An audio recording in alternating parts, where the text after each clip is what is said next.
नमस्कार, आप देख रहे हैं द हिंद 24 न्यूज और मैं हूं आपके साथ साक्षी। आइए नजर डालते हैं आज की बड़ी खबरों की ओर। फरीदाबाद रणधीर उर्फ धीरू खटाना राष्ट्रीय अध्यक्ष, भारतीय किसान मजदूर पार्टी पूर्व लोकसभा प्रत्याशी की हवेली श्री डूंगर सिंह, सरपंच गांव फरीदपुर में भागवत सप्ताह का समापन हुआ। श्रीमद् भागवत कथा से सनातन धर्म का ज्ञान प्राप्त होता है। शिवराज कृष्ण जी महाराज वृंदावन वालों ने बताया कि भागवत के माध्यम से गांव वासियों को नैतिक शिक्षा दी और क्या कहां देखे पूरी खबर। क्या नाम है गुरु जी आपका? मेरा नाम श्री शिवराज कृष्ण जी महाराज, राजपुरोहित श्रीधाम वृंदावन से। गुरु जी, आज जैसे भागवत का समापन हुआ है, भागवत के जो कराते हैं साप्ताहिक भागवत, उसमें लोगों को प्रेरणा के लिए बोलते हैं। अब तक कितने लोगों को आपने प्रेरणा दी? देखिए, प्रेरणा की अगर बात करते हैं तो श्रीमद् भागवत सनातन धर्म की धुरी है और सनातन धर्म में लाखों लोगों को अब तक जो है 359वां मेरा ये आयोजन था, जिसमें से कि 25 आयोजन मेरे विदेशों में हुए हैं और भारत देश के कोने कोने में कई प्रांतों में मेरा जाना रहता है। तो प्रेरणा सभी लोगों को मिलती है। भागवत मानव जीवन को एक आनंदमय जीवन प्रदान कराती है। जो व्यक्ति भागवत की शरण में आ जाता है, उसका जीवन सहज और सरल हो जाता है। तो निश्चित रूप से हर व्यक्ति को भागवत कल्प वृक्ष की छाया में आना है और जीने का जो अद्भुत आनंद है वो श्रीमद् भागवत से ही प्राप्त होता है। देखा जाता है गुरु जी कि स्कूलों में नैतिक शिक्षा की ओर हटते जा रहे हैं बच्चे, लेकिन उन्हीं नैतिक शिक्षा को आपके माध्यम से दी जा रही है। क्या कहेंगे उस पर? देखिए, विशेषकर हमारी जो शिक्षा पद्धति है, शिक्षा प्रणाली है, उसमें काफ़ी बदलाव हुआ है और अभी हमारी सरकारें भी उस पर काफ़ी ध्यान दे रही हैं। गीता को अनिवार्य किया जा रहा है और हम चाहेंगे पूरे भारतवर्ष में ये अनिवार्य रूप से निर्धारित कराई जाए। तो नैतिक शिक्षा का जो पाठ है, हमारे बच्चों में ये संस्कार दिए जाएं, क्योंकि हमारी युवा पीढ़ी अगर संस्कारित होगी तो मेरे राष्ट्र का निर्माण होगा। सबसे पहले हमारे बच्चों का चरित्र निर्माण अगर है तो राष्ट्र का निर्माण उत्तम निश्चित हो जाएगा।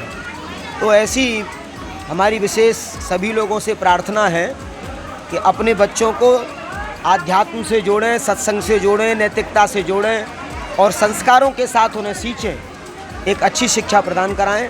हम लोग प्राय प्रयास कर रहे हैं जन जन तक नैतिक शिक्षा, संस्कार, हमारे परिवारों में जो विघटन है, इन सभी बातों का निश्चित रूप से समाधान हम लोग दे रहे हैं और प्राणी मात्र के लिए एक अच्छा मार्गदर्शन श्रीमद् भागवत से मिलता है।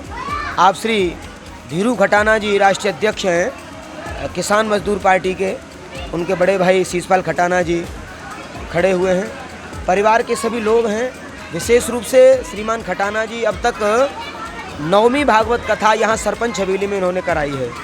तो ये भी एक महती कृपा है और अपने क्षेत्र के लिए, अपने गांव, अपने परिवार के लिए, सबके लिए एक प्रेरणा है, एक उत्तम प्रेरणा है, एक संस्कारमयी प्रेरणा है कि यहाँ मेरा परिवार, मेरा गांव, मेरा क्षेत्र, मेरा प्रदेश, मेरा देश उत्तमता के मार्ग पर चले और आध्यात्म के मार्ग से राजनीतिक मार्ग का जो रास्ता है उसे तय करें। तो निश्चित रूप से अगर आध्यात्म से निकली हुई राजनीति होगी तो बहुत अच्छा रहेगा, जीवन में खूब उन्नति के मार्ग मिलेंगे। देखा जाता है लोग यात्रा करने जाते हैं, लेकिन यात्रा नहीं पिकनिक मनाया जाता है, ऐसा कहते हैं। क्या लगता है आपको? देखिए, यात्रा का मायना धर्म से जुड़ा हुआ है और धर्म की जगह पर जब भी जाएं तो धर्म के आचार विचार के साथ जाएं। हम घर से ही अगर धर्म का आचार विचार लेके चलेंगे तो निश्चित रूप से हमारी यात्रा में धार्मिक यात्रा रहेगी।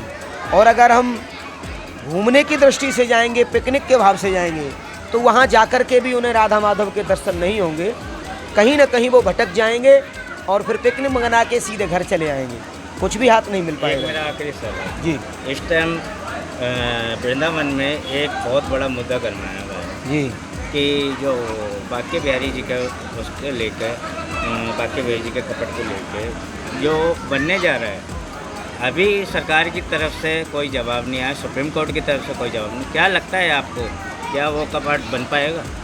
निश्चित रूप से बिहारी जी की इच्छा है और बांके बिहारी चाहते हैं विस्तार। हाँ, इतना ज़रूर मेरा निवेदन है कि किसी प्रकार की पुरातन छेड़खानी ना हो। हमारा सरकार से भी निवेदन है, आने वाले श्रद्धालुओं की व्यवस्था को पूरा ध्यान में रखा जाए। उनकी सुरक्षा व्यवस्था भी हमारी सरकार की जिम्मेदारी है। और वहाँ की जो पुरातन हमारी परंपरा जो बनी हुई है, हमारा एक ही निवेदन है, उसका भी सरकार ध्यान रखे। हमारी परंपराओं से कोई छेड़खानी ना हो और निश्चित रूप से आने वाले श्रद्धालुओं के लिए विस्तारित विचार जो बनाया है प्रदेश सरकार ने, भारत की सरकार ने, उसको वो पूरा करेंगे। और बिहारी से एक ही प्रार्थना है कि जो भी कार्य है श्री ठाकुर जी स्वयं अपने मार्गदर्शन में कराएंगे।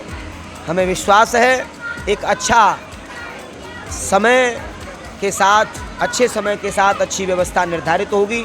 और वृंदावन का जो पुरातन स्वरूप है, हमारी ऐसी प्रार्थना है लोगों से, श्रद्धालुओं से, कि उसे पुरातन स्वरूप को दोबारा से लाया जाए। कुंज बनाए जाएं, तुलसी के वृक्ष लगाए जाएं, वहाँ हरियाली को लाया जाए। देशवासियों के लिए क्या सर? देशवासियों के लिए यही कहूँगा, आप सब लोग धर्म के मार्ग पर चलते रहें, शांति के मार्ग पर चलते रहें। हमारा राष्ट्र मनीषियों का, संतों का देश है। यहाँ शांति, अमन, चैन का देश है ये। इसलिए हमेशा शांति बनाए रखें, धर्म के मार्ग से चलें, नीति के मार्ग से चलें, सत्य बोलें, आपस में प्रेम और सद्भावना रखें। हम लोग जातियों में ना बटें। मैं देशवासियों से यही कहूँगा, प्रेम और सौहार्द बनाए रखें, आध्यात्म से जुड़े रहें और आनंद की प्राप्ति करते रहें। मैं राष्ट्र के लिए कामना करता हूँ, मेरे राष्ट्र में उन्नति हो, राष्ट्र के लोग आगे बढ़े, दिनों दिन मेरा देश प्रगति करे और जो धर्म, जो विश्व गुरु का हमारा सपना है वो निश्चित रूप से पूरा हो, ऐसी मेरी कामना है और ऐसी हमारी शुभकामना है। क्या नाम है आपका? मेरा नाम तो आप पता ही है, धीरू खटाना है। क्या कहेंगे, क्या समझते हैं? मैं इस समय पूजा के बारे में के सिवा और कुछ नहीं कहूँगा। बताओ आप क्या पूछना चाह रहे हो? देखते रहिए द हिंद 24 न्यूज।